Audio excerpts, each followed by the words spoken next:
Welcome back to Session 2, Managing Behaviour, Strategies that Actually Work. I'm really glad you're here because today is all about practical tools that you can start using right away. Here's our roadmap for today. We'll first look at why ADHD behaviours happen so we can respond with understanding instead of frustration. Then we'll explore positive reinforcement, what it is, why it works, and how to do it effectively.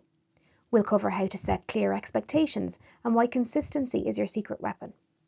We'll discuss creating structured routines because ADHD brains love predictability. We'll look at natural consequences versus punishment, how to teach responsibility without power struggles. We'll learn strategies for managing meltdowns. And finally, we'll focus on building self-esteem because children with ADHD often feel like they're always in trouble. By the end of today, you'll leave with practical tools to help your child succeed at home, at school and beyond. Grab a notebook or open your notes app, write down 1 or 2 strategies that you want to try this week instead of feeling like you have to do it all at once. Let's start with why these behaviours happen. ADHD affects impulse control, attention and emotional regulation. So when your child interrupts or forgets instructions, it isn't because they're trying to be difficult, it's because their brain is wired differently. One mother I worked with was so frustrated because she felt her son never listened. But once she learned that working memory challenges can make it hard for him to hold multiple instructions in his head at one time, she started to give instructions one at a time, and this helped to improve things. Break big tasks into smaller steps. Instead of get ready for bed, try brush your teeth first, then put on pyjamas. Expect some repetition. It's not defiance, it's the ADHD brain needing reminders. Positive reinforcement is one of the most effective tools for shaping behaviour. Instead of focusing on what your child is doing wrong, you reward what they do right. For example, a family I worked with had started a homework hero chart. Every time their child sat down to start homework without arguing, he earned a star. 5 stars meant extra time playing on his favourite game.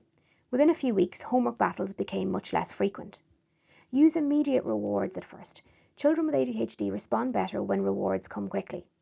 Praise specific behaviours. I love how you started your homework right away works better than just good job. Children with ADHD often miss subtle cues, so clear and consistent rules are essential. Instead of be good at Granny's house, try at Granny's please use your indoor voice and keep your hands to yourself.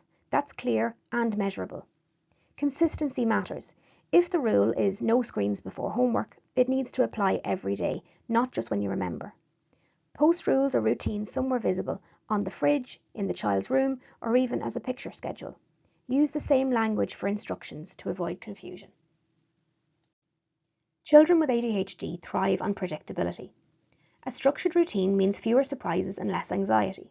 For example, a morning routine might be wake up, get dressed, eat breakfast, brush teeth, pack bag.